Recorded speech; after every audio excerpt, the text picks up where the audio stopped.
অনুব্রতার কলমে গল্প bad touch. গল্পটি 3টি অধ্যায়ে সমাপ্ত হবে। আজকে প্রথম অধ্যায়। রোজ সকালে স্কুল যাওয়ার জন্য উঠতে বড্ড কষ্ট হয় তুলতুলির। মা এসে টেনে তুলে দিয়ে গেলেও সে আবার একবার বিছানায় শুয়ে পড়ে। তারপর বাবা এসে কোলে করে নিয়ে যায় ড্রয়িংয়ে। সোফায় বসিয়ে ব্রাশে পেস্ট লাগিয়ে দিয়ে যায় হাতে। এরপর বাবা ঢুকে যায় বাথরুমে। তুলতুলি ব্রাশ হাতে নিয়েই বসে থাকে। মাম্মা রান্নাঘর থেকে চেঁচায়, তুলতুল ব্রাশ করেছিস তো?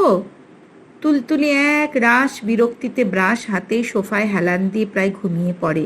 সে জানে একজন এক্ষুনি এলো বলে। সেই একজন হলো তার দাদা ভাই। বয়সে তার থেকে অনেক বড়।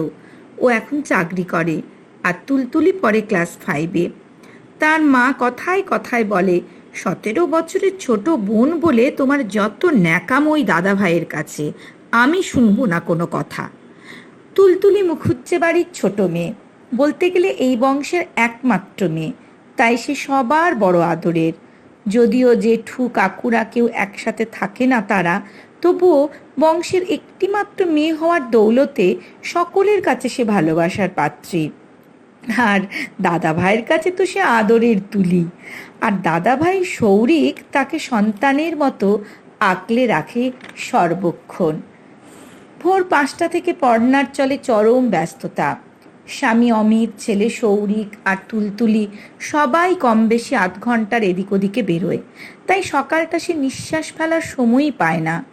অযথা টেনশনে ভোগে যদি সময়ে কাজগুলো না করতে পারে। আজকাল যেন সে বড্ড ভুলেও যায়। রোজ কার মতো আবার চেঁচায়, তুলি ব্রাশ করেছিস নাকি বসেই আছিস? শৌরিক চান করে মাথা মুছতে মুছতে বেরোয় বাথরুম থেকে। মাকে চেঁচাতে দেখে বলে ওঠে, উফ মা, এত চেঁচাচ্ছ কেন? আমি দেখছি। পর্ণা জানে তার ছেলে এবার বনুকে ব্রাশ করিয়ে মুখ ধুইয়ে কিছুক্ষণ চটকাচটকি করে আদর করে ঘুমটা ভাঙিয়ে দেবে। তবুও ছদ্ম ক্রোধে সে বলে, তোর আদিক্ষেতাতে তুলি বড্ড বিগড়ে যাচ্ছে। একটা কোনো কাজ নিজে করতে চায় না। ও বড় হচ্ছে বাবু, ওকে এবার ব্রাশটা নিজে করতে বল। তারপর যথারীতি 3টে টিফিন বক্স ভরতে হাত লাগায় সে। কারোর রুটি সবজি, কারোর স্যান্ডউইচ, আর তুলির প্রায় রোজ পছন্দের একটা ডিম সেদ্ধ, একটা কলা আর 2 পিস জ্যাম দেওয়া ব্রাউন ব্রেড। দাদাভাই পাশে এসে বসতেই তুলি সরে গিয়ে দাদাভাইয়ের গা ঘেঁষে চেপে বসে। শৌরিকের এত ভালো লাগে ঘুম ভাঙানো মুখের দুষ্টু মিষ্টি বোনটাকে, যে সে প্রতিদিন কিছুক্ষণ তাকে ভালো করে দেখে, জড়িয়ে ধরে একটা চুমু খায়, তারপর ব্রাশ করিয়ে মুখ ধুইয়ে তোয়ালে দিয়ে মুছিয়ে মাকে বলে, মাম্মা তুলিকে চান করিয়ে দাও তাড়াতাড়ি, আমরা একসাথে খেতে বসবো। টিফিন বক্সগুলো যে যার ব্যাগে ঢুকিয়ে পর্ণা দৌড়য় বাথরুমে। অমিত মেয়ের জন্য গিজারে জল গরম করে বালতিতে ভরে রেখেছে। পর্ণা তুলিকে প্রায় টানতে টানতে বাথরুমে ঢোকায়, বলতে বলতে যায়, এক্ষুনি গাড়ি আসবে, তাড়াতাড়ি কর। শৌরিক চেঁচিয়ে ওঠে, মা আসতে, বুনু লেগে যাবে। পর্ণা মনে মনে হাসলেও ভাই বোনের ভালোবাসাটা বেশ উপভোগ করে। মেয়ে তো নয়, যেন তাদের বাড়ির রাজকন্যে। সবাই বেরিয়ে গেলে পর্ণা সংসারের কাজ গুছিয়ে মোবাইলটা নিয়ে বসে ব্রেকফাস্ট সারে। হোয়াটসঅ্যাপে সুপ্রভাত মেসেজগুলো দেখে রিটার্ন মেসেজ পাঠায়। তারপর ফেসবুকে ঢোকে। সকালবেলায় তার লেখা কবিতায় একটা সুন্দর কমেন্ট পড়ে মনটা ভালো হয়ে যায়। লেখা তার একটা নেশা। রোজ কিছু না কিছু সে লেখে, আর তার সুন্দর মিষ্টি মুখের ছবি দিয়ে তা পোস্ট করে ফেসবুকে। লিটল ম্যাগাজিনেও তার লেখা বেরোয়, কখনো গল্প, কখনো কবিতা। আজকে এক ফেসবুক ফ্রেন্ড কমেন্ট করেছে, তার কবিতায় ফুলের মতো সুন্দর হৃদয় থেকে ঝরে পড়ুক প্রাণের কথা, সেই সৌরভে স্নাত হই আমরা। মনটাই ভালো হয়ে যায় পর্ণার। দ্বিগুণ উৎসাহ পায় এ কথায়। সংসারে সে পরিপূর্ণ এক সংসারী সত্তা। ছোটোখাটো একটা স্কুলে চাকরিও পেয়েছিল, কিন্তু অমিতের মা রাজি হননি।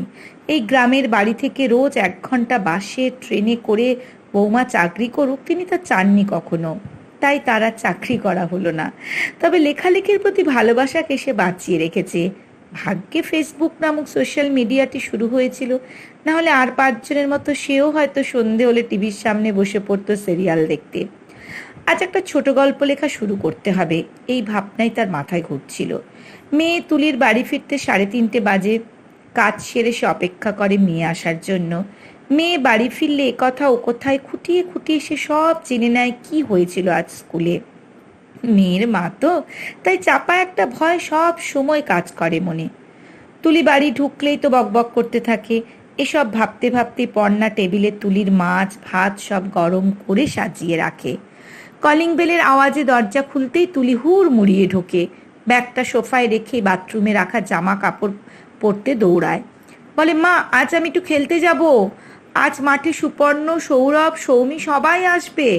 পর্ণা চেঁচিয়ে ওঠে, আজ খেলতে যাবে কি রে? আজ তো তোর টিউশন আছে, আর 4টে থেকে টিউশন। খেলতে যাবি কি রে? ভাত খেয়ে একটু রেস্ট নে, স্যার এসে যাবেন। তুলি বায়না ধরে, মা আজ সবাই খেলতে আসবে, প্লিজ তুমি স্যারকে বারণ করে দাও মা, প্লিজ। পর্ণা বিরক্ত হয়ে উত্তর দেয়, তোর সাহস মন্দ নয় তো, খেলার জন্য তুই স্যারকে আসতে বারণ করছিস?